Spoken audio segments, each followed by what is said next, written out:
Hello, I'm Datuk Dr. Alice Prethima Michael, and welcome to my podcast show, Dr. Alice in Wonderland. And today we are going to be talking about this topic, which is manifold increase during MCO. And our honored guest just told me that it's actually a pandemic within pandemic. This topic is going to be titled, Becoming a victim is not a choice, but becoming a survivor is. So I would like to introduce our esteemed guest, Miss Vatsala Nair Manoharan. She's got some very interesting titles, one of which is she's a social entrepreneur. Later we'll find out from her what that actually means.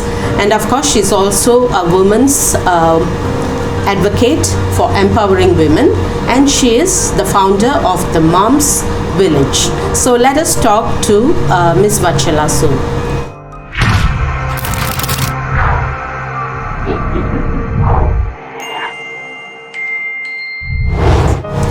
So Ms. Vatsala, thanks for being here. So first tell me about what a social entrepreneur is.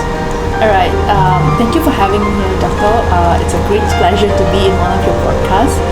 Social entrepreneurship, it seems to be a very esteemed jargon today, but then in simple word is doing business for good. Right? You want to do good, but you want to ensure that that is sustained by a business model, so Wonderful. that social good sustain on its own. That's all it means.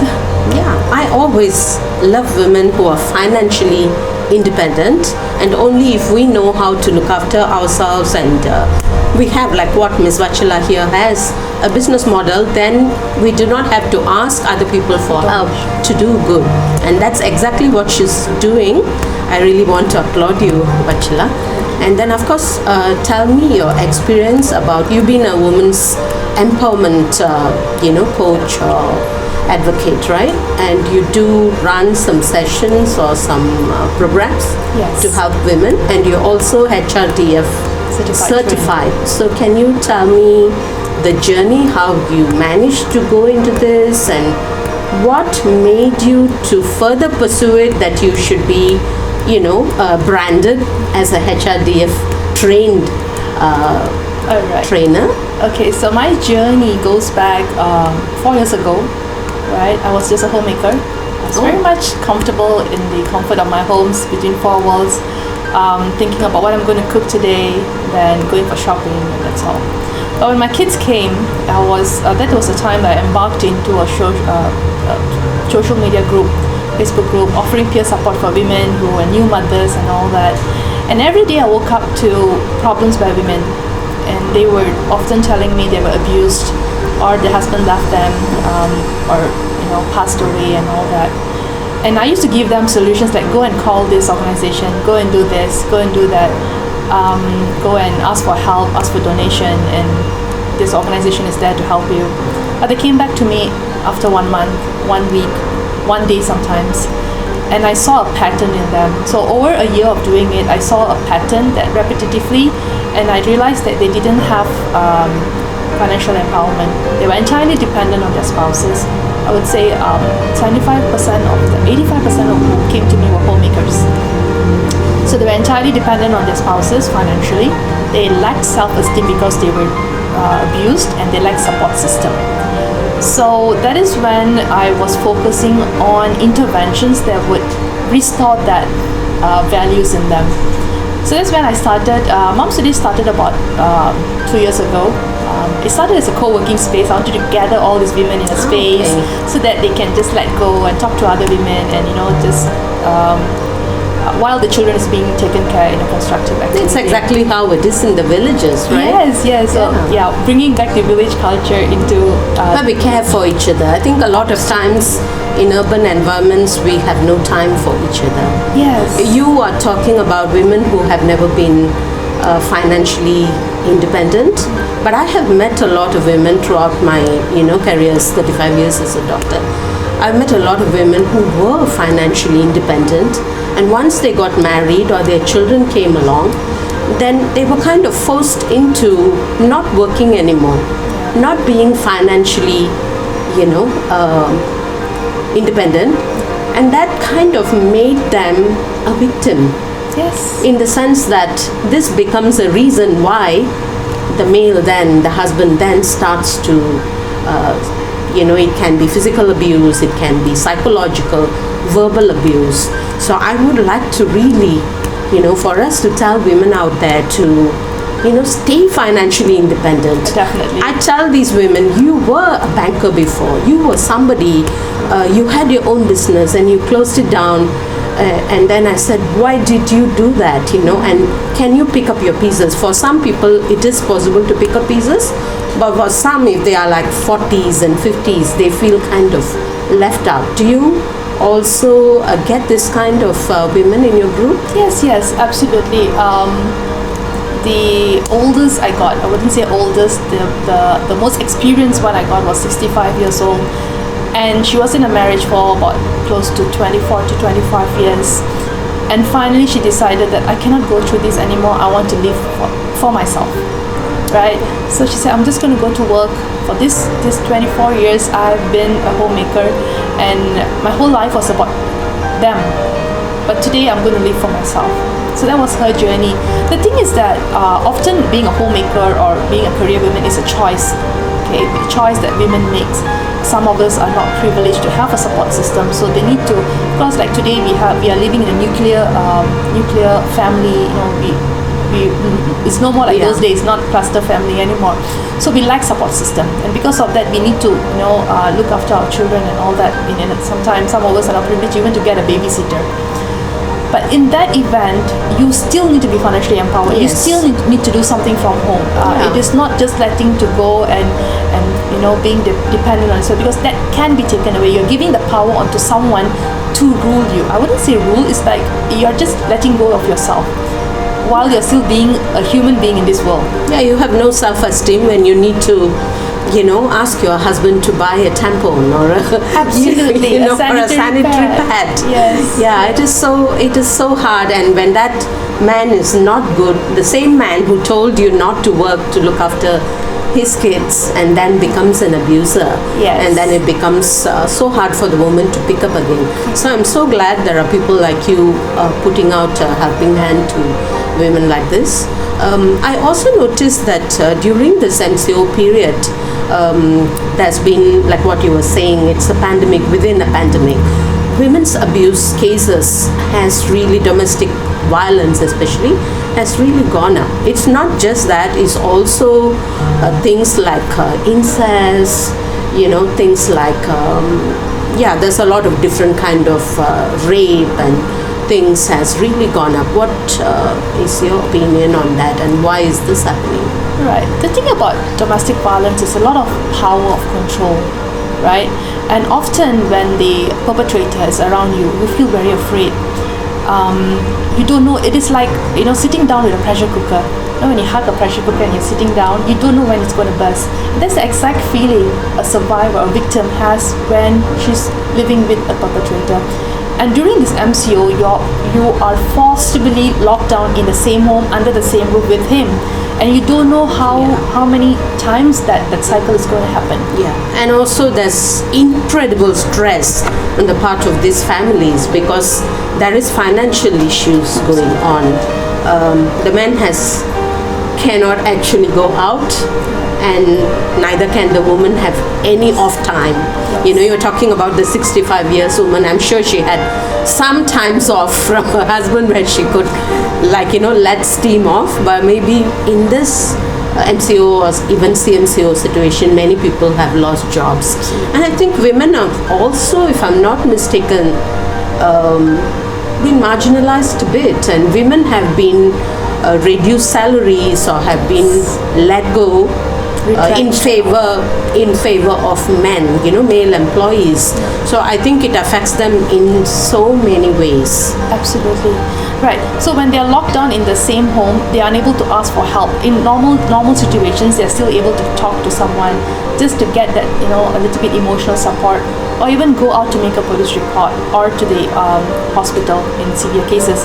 But during this lockdown, they are also afraid, if I'm going to go out with my kid, how if I get COVID or my children gets COVID? So she's forced to stay there. And yes, like you said, during that time, normal days you get about like maybe one case a day, right? Even with me on my Messenger or Facebook.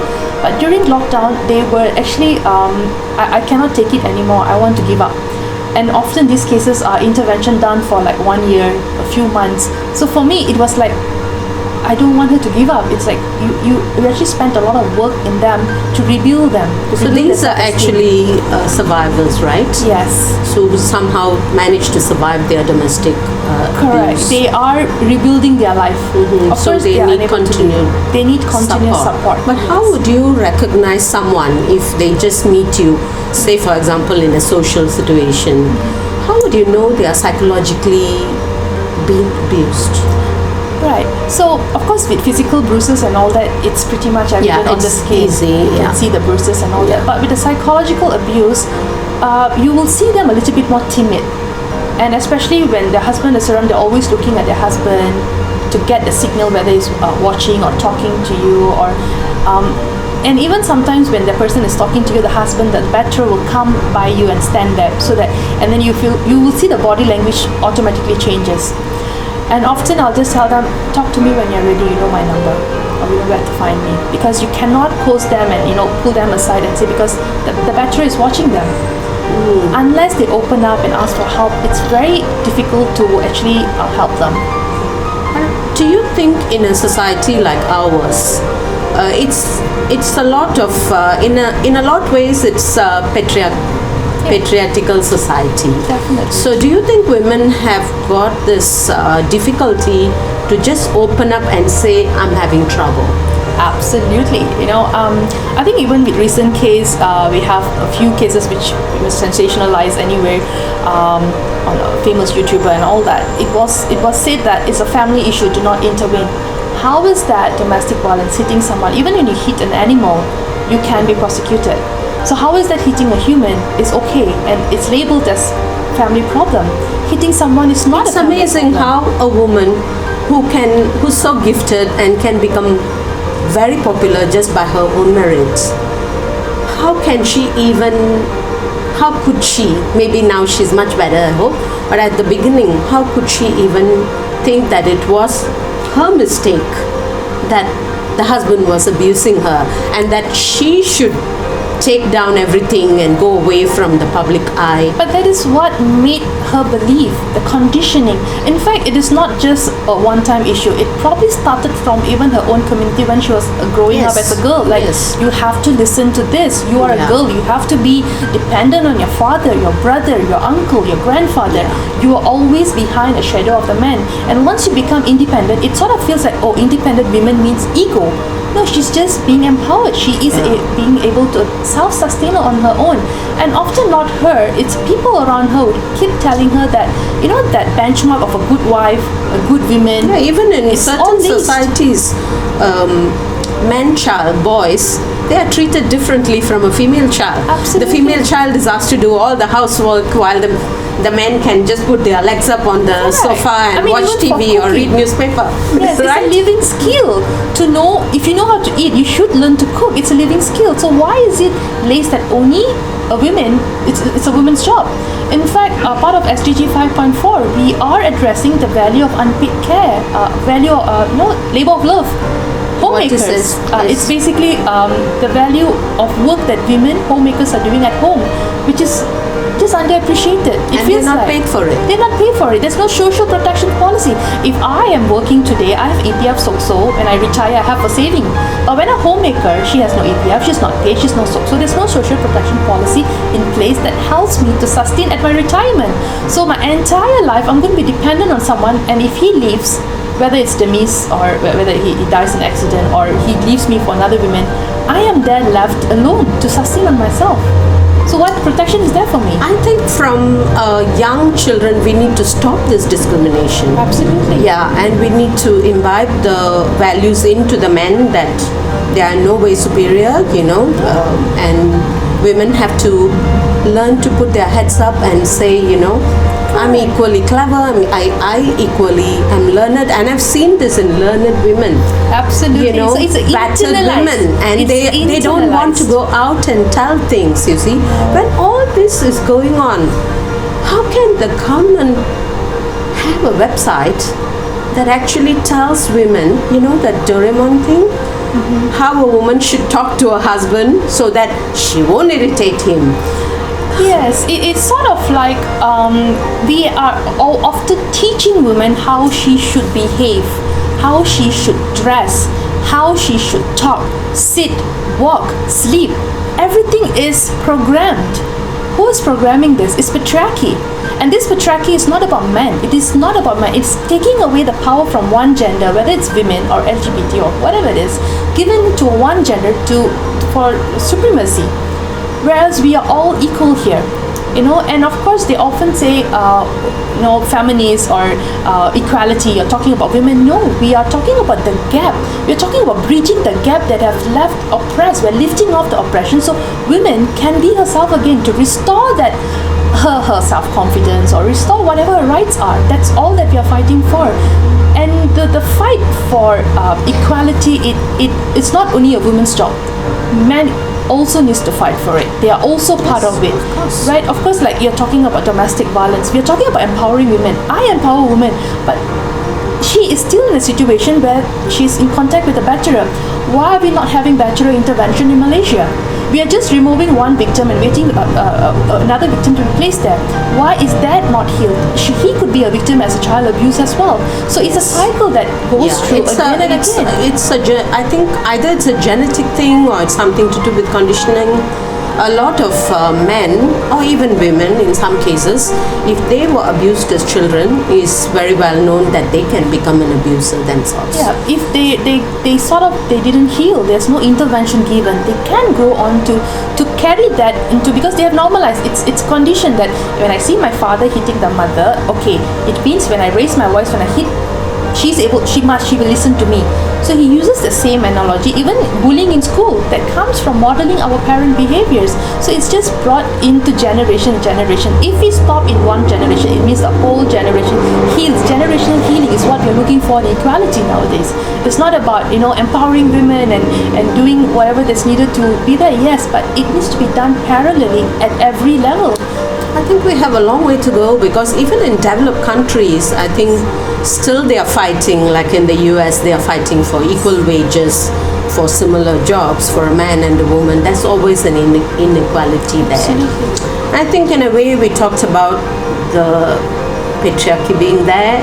It's possibly also something that is coming from a bit of I think they feel endangered in a way, men especially those who abuse. It's only the oppressive men.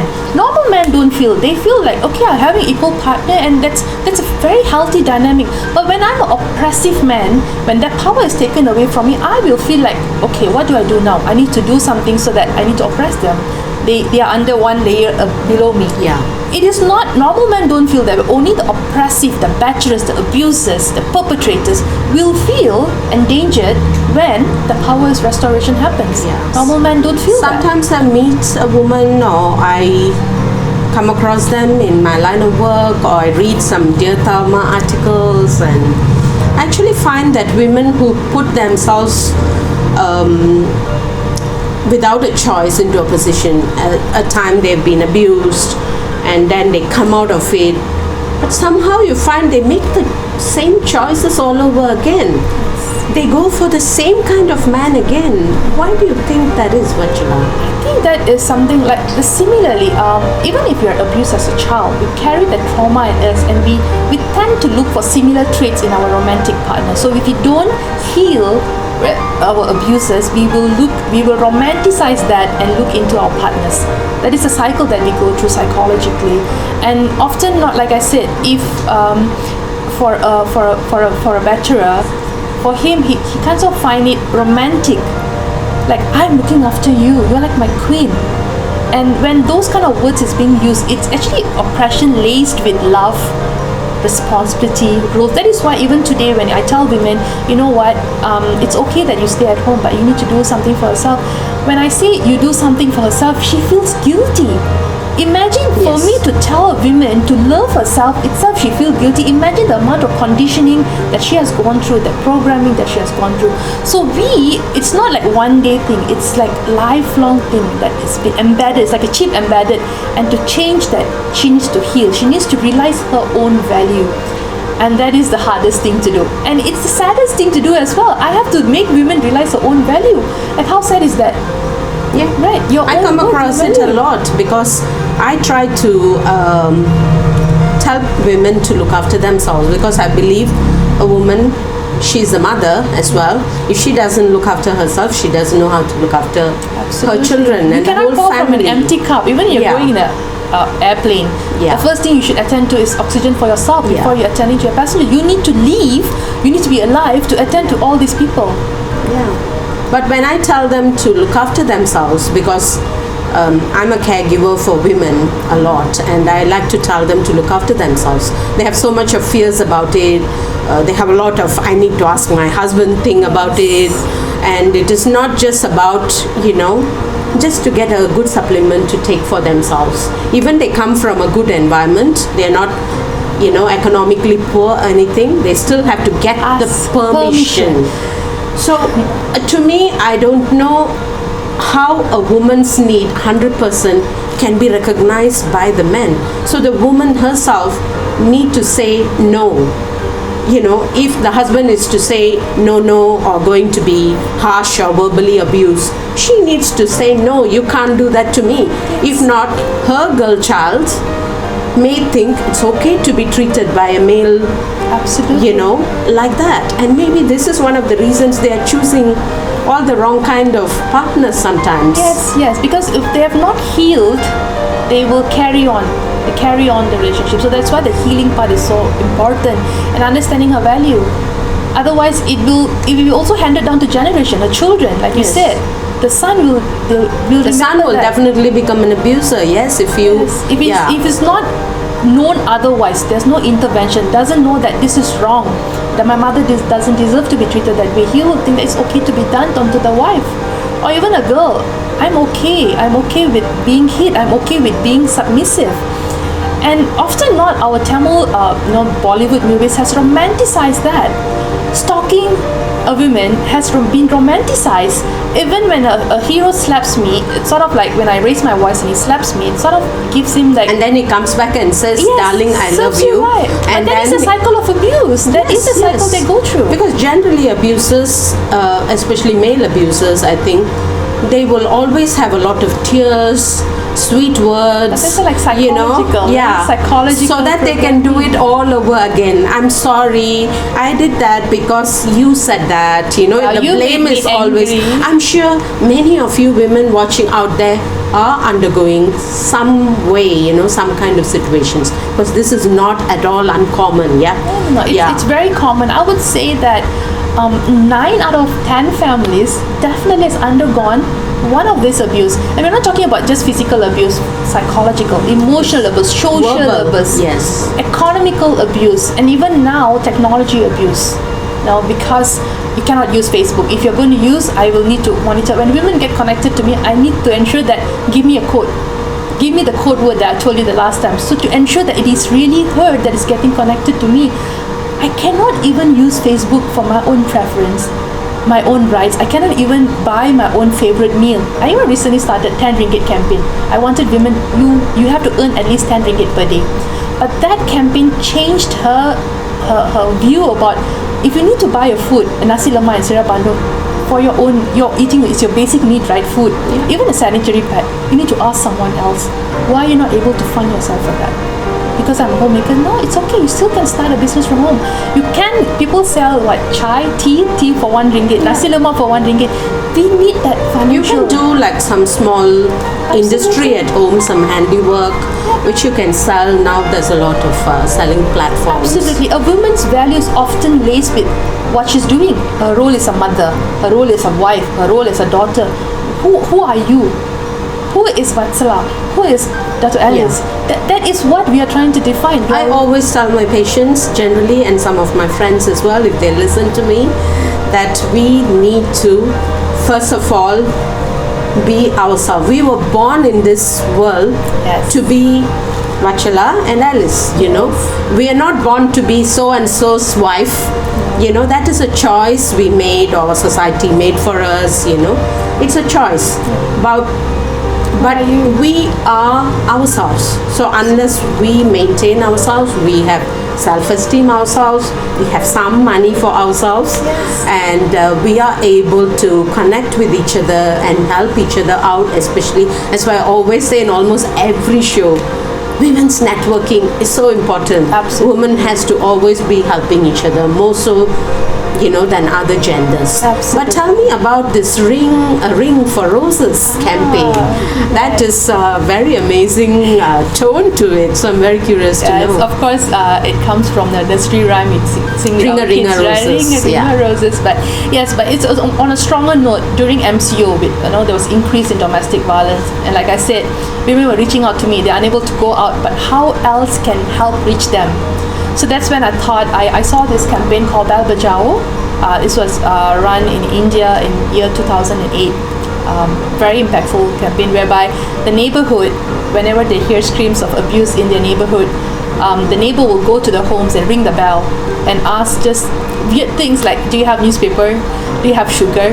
But the intention of the whole campaign was to intervene that violence moment, because the moment, it's a very high tension moment at that point of time, screaming and battering is happening. But when they ring the bell and they know that if someone has came forward, you ask unrelated question. You're not going there and asking, I want to get the woman out, come, you're not asking to save the woman, you're just intervening the moment. You're sending two important messages. The bachelor that he's being watched. He knows for sure that people didn't come there to ask for sugar. Imagine every time he battles, if someone is asking for sugar all the time, he will know that he's being watched. And a much stronger message to the victim, saying that I came forward for you. Yes. I'm a safe space for you to seek help, and that is the message that we want to send across. Because for a survivor, for a victim to come out and ask for help, someone needs to believe her. For a whole so many years, we have been said, domestic violence is a family problem. Hitting, quarreling, abusing someone is a family problem. It is not a family problem. Yeah, many times in Indian movies they say, step aside, this is between us. No. The wife and the husband is a family. But I think all those women out there, if you have somebody battering you at home or abusing you, you should have a hotline that you can connect to. They can call. For example, Talian Kasi reported 59% of increased calls during MCO. So there are people who are listening. And other things is you need to protect yourself even inside your home. Absolutely. Find a place where you can hide when the man goes wanko on you. Make sure when you're sitting there, curl yourself into a ball, cover your head with your hands so that you don't get mortally injured, and make sure there is code words, like you say, that you can even tell your children. Don't bring your children along with you, because sometimes the man can turn on the children instead.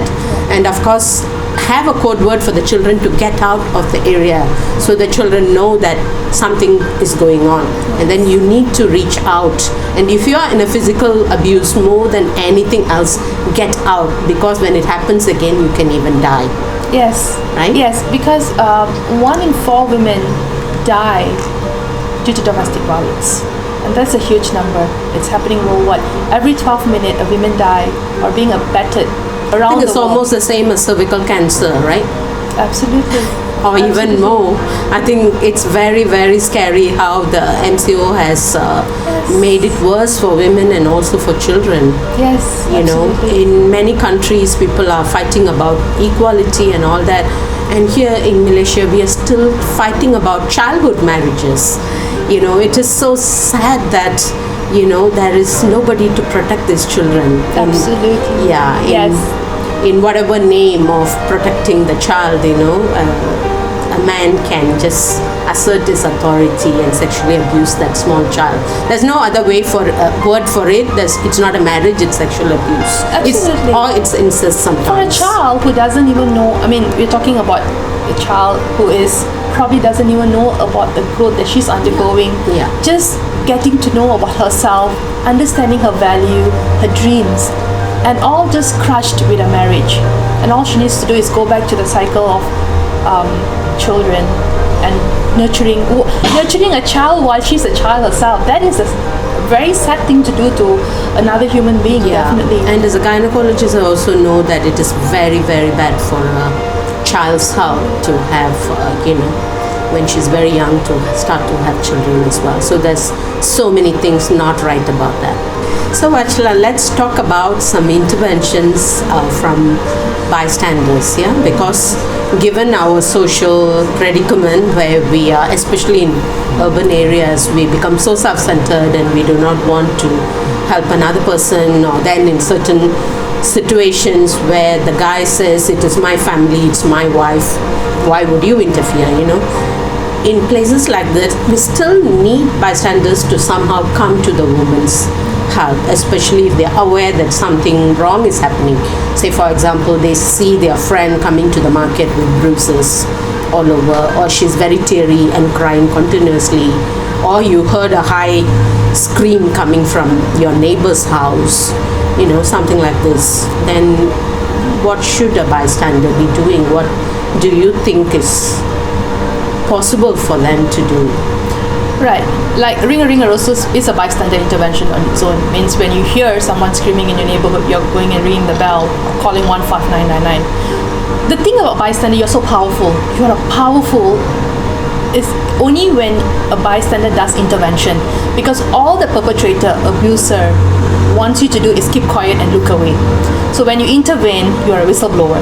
You're actually intervening that moment and saying that it stops right here, and the batterer will back off themselves. Okay, of course, a lot of people are afraid, what if it happens to me? You are in a safe space, you are in far away from the home. For him, by the time he comes out, you can still run away, and if he hits you, it's a criminal case. Domestic violence is a criminal case, so it needs intervention. And like you said, if you're not sure about what to do and where to go and all that, at least you can give them the number. You know what, when you're ready, call this number if you need help.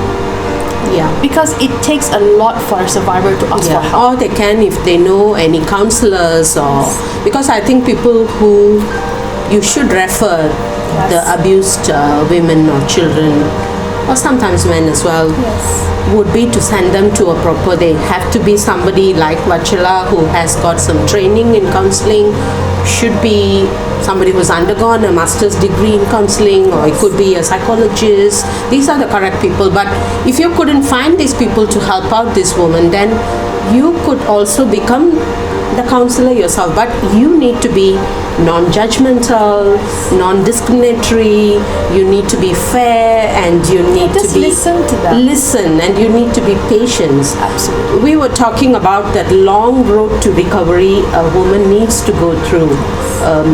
Unless that happens, you were saying that sometimes they will rebound together with the same man, or they will find another man with similar qualities or traits. So how long roughly would this kind of interventions take to do?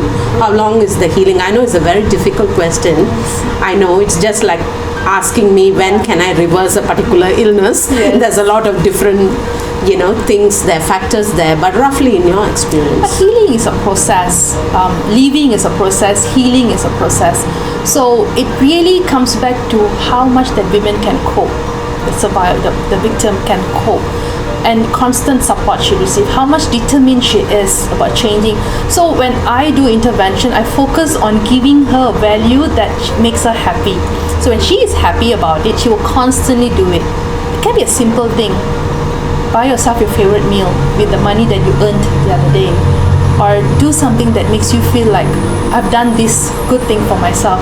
And that feel-good hormone, she will want to do it again and again for herself. And that in return becomes a motivation for her to, I need to heal, I need to do better so that I can rebuild my life for my children. And often not survivors will say that, victims of DV, they say, I'm staying here for my children. Yes. You're not staying there for your children. You are afraid of what the changes might be. But when the resources are given to her, she will be able to decide, I'm no more financially dependent on him. I'm no more emotionally, my power restoration has happened. I'm ready to leave, but it's going to take some time. It can be 1 week, it can be 1 month, it can be 2 years, it can be 7 years, it can be 10 years. But that is the process, that is a road to recovery. At least you're doing one step a day. It is already 365 steps in that 1 year already. And that means a lot for her.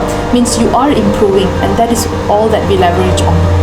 But from what I come to understand, I think women need a safe home sometimes.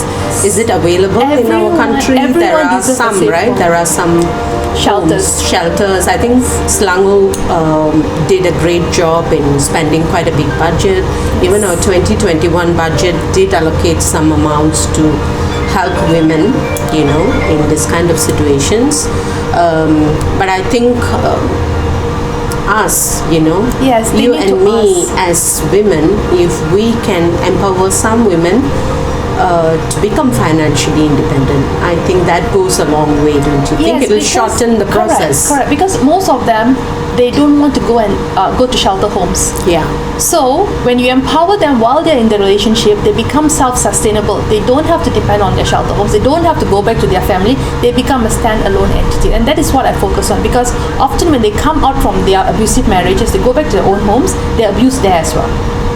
Because our community says that women who left their spouses is almost invalid. She has no value.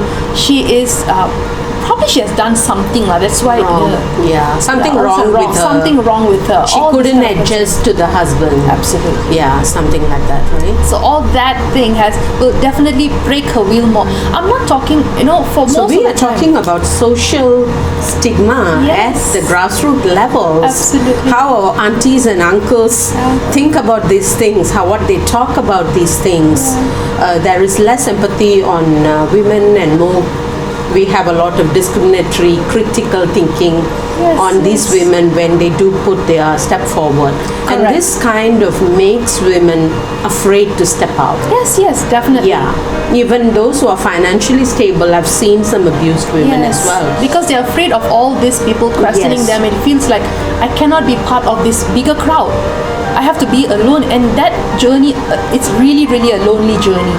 Because you're constantly, I had a survivor, she walked away from a marital rape.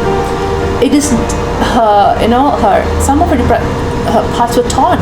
And people around her said, it's okay, it's a husband. If it's not a husband, who else?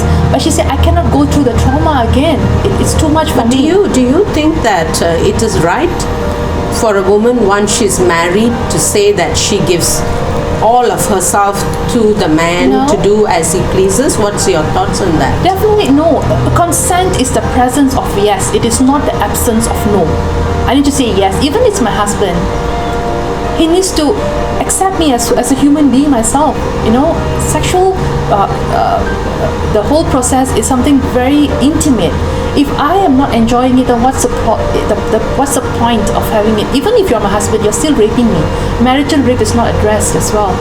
So, and often not, like I said, our social stigma says that when woman is married off, she belongs to the spouse. So whatever he says, you have to obey him, and that has been laced with cultural. But when the man does something wrong, then the woman questions him. It becomes the woman is nagging. Not only that, even this, I had this clause that's been said. If a man goes to 10 women, he's still a man. When a woman goes to 10 men, her name is different. So it always gave that authority and privilege to men to do whatever they want and still come back to this woman and I've done this, I'm a man, so that's why I'm doing it, and she has to accept it. What if he brings back sexually transmitted diseases? Yeah, and it's going to be transmitted to her, and she probably, unrealizingly, pass it down to children and all that. She becomes pregnant. Why are we not looking at that part of it? So it is not okay, because you are in a constitution of marriage. It's both based on loyalty, it's responsibility on both sides. Yeah. So why is it only given to men, the spouse? Why is it not to women? Why is it okay that he violates it and she has to agree with that? Right? So yes, a lot of dynamics has been because of the patriarchy. The misogyny has sent down into generations, and it's okay. How long more we need to tolerate that? Because our daughters watched that and grew up, and it's going to replicate that as well. It needs to stop. It needs to heal. The generation needs to heal. Yeah. So Vatsala, if you had a say, what would you tell lawmakers in our country, you know, maybe I shouldn't talk about it, but religious authorities who, you know, there's many religions in our country that also puts man as the superior being and woman as being subversive. Not just one religion, there's many religions that do that as well. And how about those people who are, you know, saying, you know, like all the NGOs and so on, who are saying that they are trying to help these people? How can they improve on their help? Alright, so I will talk about a few layers. I look at grassroots first, right? Because I belong to grassroots. I see that we need to change our mindset, and it starts from parenting even. You know, sometimes we think that hitting is okay, and because we have normalized, we have learned to normalize well, and that is one skill that I myself is learning to cope as a mother myself, because it's just easier to tap, stop it.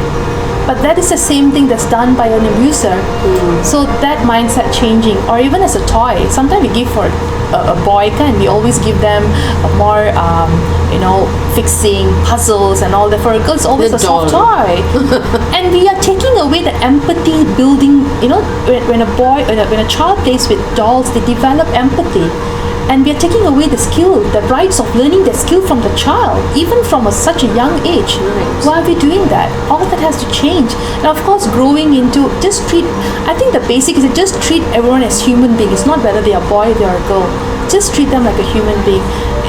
Give them the choice to make the decisions, because at the end of the day, that is when they learn that I have the power to make my own decision. And when they grow into adulthood or teenager, they will know that I can say no. Often not saying no is a bad thing in our community. It's like, how can you say no? You cannot say no to your elderly. No, it's okay. You have to respect them. Even as a child saying, no, ma, I don't want to kiss that uncle. It's okay, respect that. Yeah. It's okay, respect that. And going into community, like I said, intervene. It is not a family problem. It's not for you to look away. It's very basic. When you look away or you keep quiet, you are with the betterer, because that's all they want you to do. Keep quiet, You're shut up, making them look more away. powerful. Yes, Absolutely. Of course, going into NGOs, I have a difference of opinion, because we do a lot of workshops and courses for women, right? Is that what they really want to do? Do you ask them if that's really want to do, or is it just to fulfill the quota? That is to change. So women, sometimes I want to do baking, but then there's so many baking courses. But maybe I want to do tailoring. Yes. Or maybe I want to do fashion designing. Or maybe I want to do construction work. Maybe I want to do woodwork. Why are we not doing courses that fulfills their needs, instead of just basic on, I have a proposal on this, I'm going to give it, whether they like it or not, they come, I pay them allowance. Of course they will come, but even if they come, they buy, you give them this sewing machine. If they don't like it, they will sell it, because they need to feed their family. That is the journey, like that's a beneficiary journey. Like, so you really need to understand, you need to empathize them. Don't sympathize. We don't need compassion. You need to empathize them so that we are able to give them a so it's not customized for the individual's taste or what they really wanted to do with their life, but rather spoon-fed. Maybe again gender-specific jobs, like what you're saying. It's always baking. Yeah. It's always about sewing and cooking.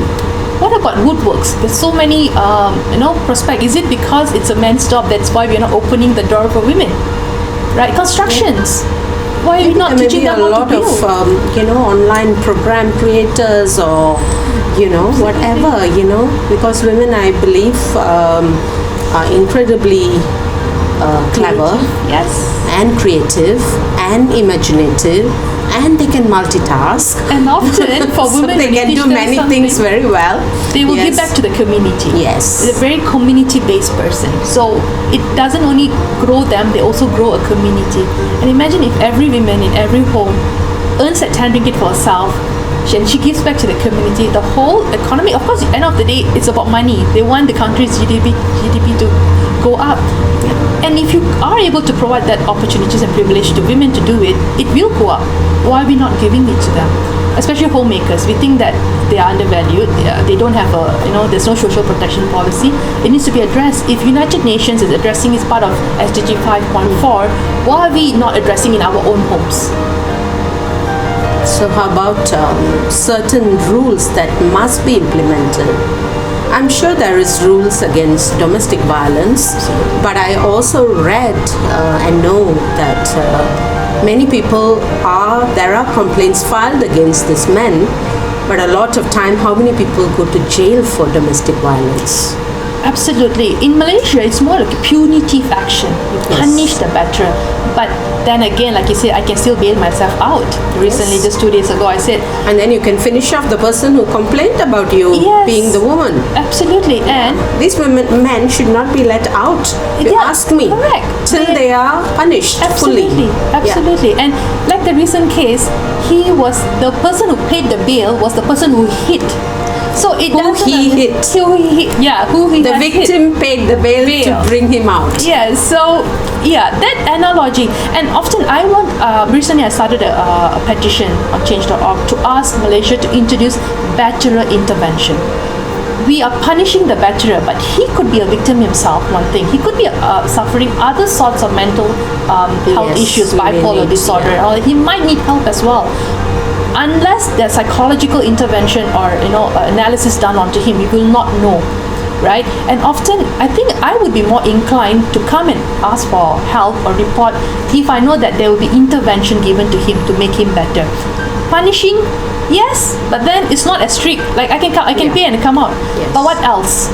A batterer intervention. He needs to know that this whole domestic violence is about power of control, about gender roles, about gender education. All that needs to be given. He needs some psychological counseling as well to correct the mindset. One survivor is not removed and another victim is just waiting to be placed. Why are we not focusing on that? So it heals again. Like I said, talking about generation, let me talk about long-term plan instead of just focusing, punish him, come out, and that's it, done. No, it needs to go on long run. What is it there?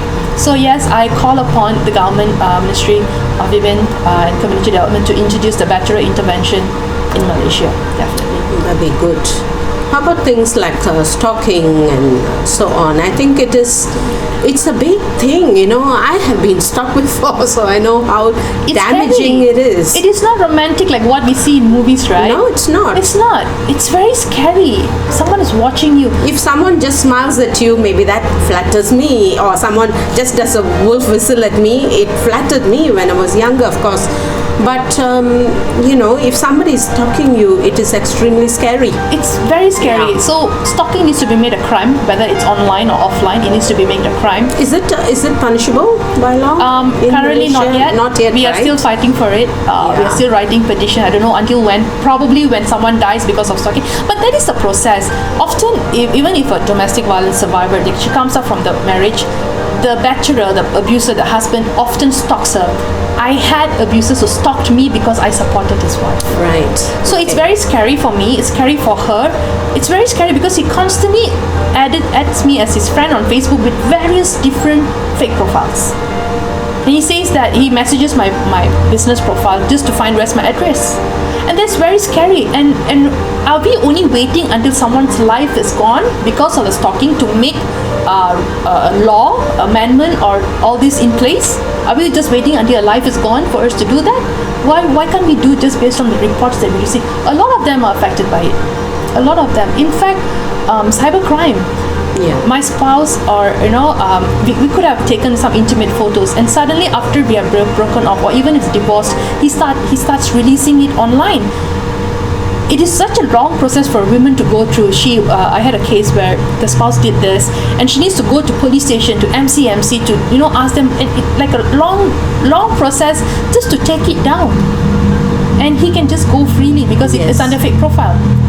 There's so many things, nuances to it that's not attended, but it makes women's life miserable. Yeah. I mean, cybercrime affects everybody, I think. Absolutely. Every gender, but women, because we have a little bit more vulnerability in the way society puts us there. Correct. The gender-based violence is done onto women because she's women. She deserves to be oppressed. That is why it's done. That's why rape happens. That's why trafficking happens. That is why domestic violence happens. Abuse, so many things happens because she deserves it. That's all her value. A woman's value is put between her cleavage or between her legs. That's all a woman's value is with the patriarchy and misogynist society. We need to change that. I think we as women need to take it upon each and every one of us to fight against all these ills against women. Vatsala, you're talking about you seem to have a lot of plans and you already have some petitions going to help women in this kind of environment, try to help them to come out and heal. So what's your plans in the future? I know you have some, so maybe you can tell it to our viewers. Alright, so firstly, currently I have this petition on change.org on introducing battery intervention in Malaysia. So I would like to have it available online on an e-learning platform so they are able to access it anytime, anywhere they want. And I would like to present this petition to the Ministry of Women and Community Development for the Women's Day. So I have about 2 months for that, and I'm looking at 10,000 signatures. Currently I have about 1,800 signatures already. So to ensure that people are accepting and they want their, it could be their spouses, it could be victims, like they want to help them, and this could be one of it that restores a happy family for them. Every one of us deserve a happy and safe family, and a lot of victims, they don't want to let go of their family. Yes. So given the chance, let's give them a choice of that. At least they feel like, okay, I've done enough, I'm ready to move on. So that's something that we are also looking at. Of course, for e-learning platform and all that, currently we are doing a lot of workshops for women. They can also join us anytime they want, and then we are there to mentor them. We have the Facebook group called as Homepreneur Empowerment Network. Homepreneur Empowerment Network. Homepreneur Empowerment Network. Yes, so that's a space for them to learn, earn, and support each other. So we are there with them. It's a journey. Once they get in touch with us, they are going to journey with us entirely until they feel like, okay, I've had enough. So that's our journey at Mom's Village. Okay, so all of us who want to support Vatsala and the cause and all our, lady friends out there, I think you'll find the details to participate in this petitions as well, so we can do something for better change for these women in Malaysia. So congratulations and thank you so much for being here and participating in this podcast. Thank you. My greatest pleasure. Hello, I'm Datuk Dr. Alice Prethima Michael. Thank you so much for joining our podcast today. Please remember to comment, like, and subscribe.